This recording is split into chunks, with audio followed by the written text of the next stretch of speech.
Hold on. Intro. It's intro time. Shush. Everyone shut up.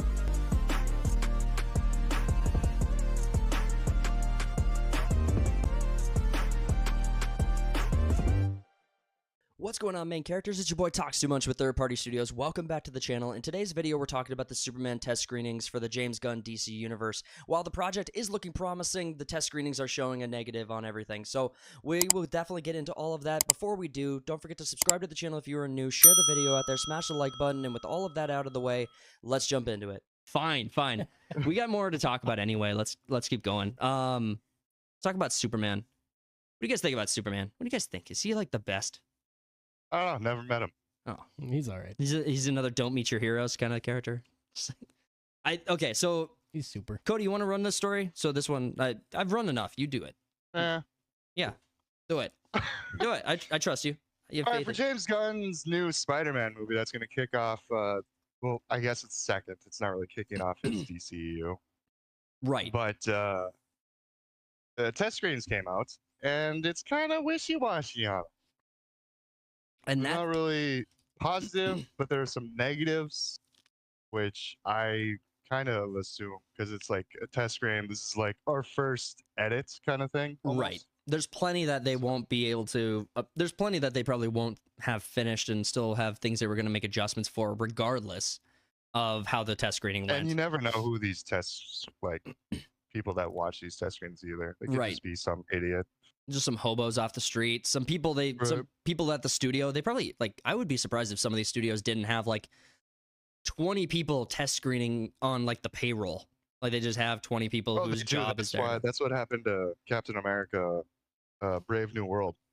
The in-house test screen. It didn't even make it past the in-house test screen. Oh, And okay. they had to start doing reshoots. I gotcha. Okay. So the test screenings being bad. Like, do you remember when? Okay, so trying to back up, make sure I get this right. So, Batwoman, was it Batwoman or Batgirl who had it was a finished DC film. It was completely done, and they put it in front of test screening, and it cost $100 million to make. And after the test screenings, they were like, "We're just not gonna put this in theaters." They had already spent the $100 million. The movie was canned, ready to go. They just said, "Nope, we're done." Took it as a tax write-off. They didn't release it at all. No, they didn't release it at all. This was like before The Flash, so I think this was like late last year. If I remember, we covered it. Yeah, I get cutting your losses, but at least just throw it out on DVD. Well, $100 million is also DVD. Yeah, just Don't buy Yeah, DVDs. don't even put it on a streaming service. I will Just say put it out on DVD. Let people buy it. so I went to The Best. thing about releasing it though is it damages. If it's shit, it damages the brand even more, and so less people go to. Yeah, but it's Yeah. already not doing well. You can't DC. It's true. Good, you're right, Cody. DC is not a great example of that though, because their brand can't be more damaged. Like something can't be more dead, right? Like you're dead. You're dead. You're dead. You just point to someone. You're dead. People keep buying movies from the Fast franchise, and they just keep getting worse. But people keep buying them. Well, it's the naming. It's the name nostalgia. It's the actors in it. Like there's a big problem with actors becoming so recognizable that their presence in a film gives people this undeserved optimism towards the movie. And like, hey, do you guys want to see that new Vin Diesel film? Do you want to see that new The Rock, the new Kevin Hart, the new... Right. Yeah. No, now it's like I'm not gonna see it because Kevin Hart's in it, or I'm not gonna see it because The Rock's in it. You and Jack I was Black in is getting out another right one. now. You and I, Cody, that's you and I, but the normies are the majority, right? Like the normies will go see X10. Well, that's how a lot of people say it, though. They'll say it's the new Vin Diesel film, or it's the new The Rock film. They don't even reference the title of them. They just go see it because The Rock is in it. Well, and compare that to like Those 2000s. people are di- Well, compare that to like the 2000s when you had like a Jason Statham and the Transporter, right? Like Yeah. Jason Statham and the Transporter was like it got gimmicky towards like as it went on, but the first movie, the second movie, and then like were really good. And I would say the third was even really I really enjoyed the third. I just will acknowledge the fact that it got gimmicky. That just happened. But you used to see movies in the early 2000s where you would say an actor is in this movie, and then they'd be like, well, what's it about? and that actually mattered. Oh. Like what it was about actually mattered. If you say, hey, Kevin Hart is doing a new movie, It's a Kevin Hart movie. it's a Kevin Hart movie. It doesn't matter what it's about. It's a comedy where it's him and you already know The Rock is in it. And That's true. you already know The Rock is in it. Dude, Kevin Hart is just Dwayne The Rock Johnson's shoulder monkey. It's like, what the fuck is happening? It's just a growth. I mean, He's just there. well, he's just a growth, dude. That's racist. Oh. You can't say That's that gonna about get Kevin clipped. Hart. You're gonna get us canceled. That's Okay. gonna be That's the thing that gets us canceled. You can't- I called him a shoulder monkey. I didn't mean to. I'm just realizing that that's much worse. Oh yeah, and you repeated it. That's even Well, better. you have to grow from your mistakes. What did you Kevin say Hart about- never grew What did you call him? from his mistakes. Oh my god. He's short too. So that's the joke. What did Yeah, I we got it. What did I call him, Colton? You'll have to listen back. I don't want to get Well, he's on like the Diddy list now, so he's not gonna get much work. Kevin Hart's on the Diddy list. Yeah, people are asking about Diddy and whatnot because he used to like I wouldn't say host, but he'd like there's like videos of him and he's like kind of just doing his funny man stuff at the parties and whatnot. So he's been to the parties, but Oh, okay. we don't know to what extent. Well, we know the comedian never gets any. Women don't like funny guys. They hate them. This is so frustrating. keep saying they do, but Yeah. And they always go for the quiet nerd in the corner. yeah, Mm. this is when talks get sad. Yeah.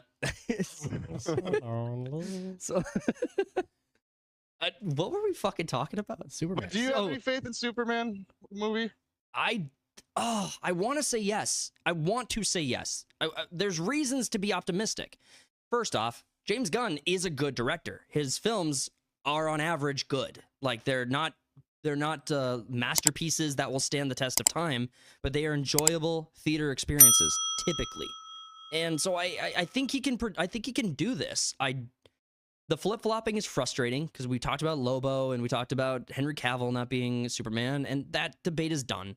I think people who are still holding on to the Henry Cavill as Superman debate, I think it would benefit the entire fandom if we could let go and look for more things to appreciate. But I get it. I completely understand. I just think it would benefit everybody if we could let that go because Henry Cavill's already working on other projects. James Yeah, Gunn. My biggest fear for the DC is that it's just going to turn into a Guardians of the Galaxy kind of thing. Or it's just Yeah. jokey. Yeah, I think that could be because that's not the tone. We talked about the tone too. Like I am convinced that you, Cody, I blame you. I'm convinced that you flip-flopped on the tone of the DC universe and how it should be portrayed. That's my opinion. I think the DC universe is supposed to be a darker tone. I think Zack Snyder was more on target. I think we just I think first off, I think they inflated the budget for a lot of the Zack Snyder films. I think their budgets were way too high. I think that they really went more towards the executives in the studio rather than what Snyder wanted to try to pull off. And I don't see a point in trying again if you're not going to learn the lesson. If James Gunn is going to be studio supervised, then I don't see the point in trying. I just want it to be darker than Marvel. Because the DC universe is darker than Marvel's universe, and I don't want to be flippant. So what do we got here? So according to comicbookmovie.com, early feedback from the film was overwhelmingly positive. The tones of Superman Legacy was reportedly described being similar to Captain America: First Avenger and The Mummy. Well, Depends which mummy. right, exactly. There's like a lot Was of it those. Tom Cruise's mummy or Brandon Fraser's mummy? Debunk. So cosmic. Before we go back up, it says Superman was described as Guardians of the Galaxy level good, while VFX was unfinished, last shots were polished enough, blah, blah, blah, blah. Yeah, those in attendance reportedly loved the movie. Despite this favorable, so continuing to read down that Park Place article, despite this favorable perspective, comicbookmovie.com cautioned that both positive and negative reactions could coexist. Films often receive mixed early feedback, and only time would tell. Is basically. Cosmic Book News debunks the optimism. The pendulum swung back yet again. Comic Books News challenged the validity of the optimistic report. Site founder Matt McClowan argued that the supposed test screenings described by comicbookmovie.com likely never happened. Okay, so referencing Matt McClowan, apparently, so people are saying those positive reviews didn't even happen. So, we got another quote here. A fan user on comicbookmovie.com, or I'm sorry, Comic Book Movie wrote up a fan article claiming that a test screening was held for James Gunn's Superman movie with the reactions said to be Guardians of the Galaxy level good. The site does not use fan editors, but possible bogus rumors seems It does use fan editors. does use fan editors, but the possible bogus rumors seems to have somehow gotten past them. Anyone could post articles on the site. So, for example, whenever there is an NFL game or such, someone posts pirate links to the pirate sites. So, okay, so It's like Wikipedia. Anyone can post anything. okay, so it's challenging the validity of the reviews of the screen testing by just saying anyone could post it there.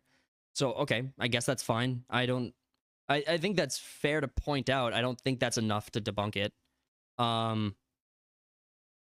don't know. I don't take much stock in what test screeners say or anything. I'm just basically waiting until July when it comes out.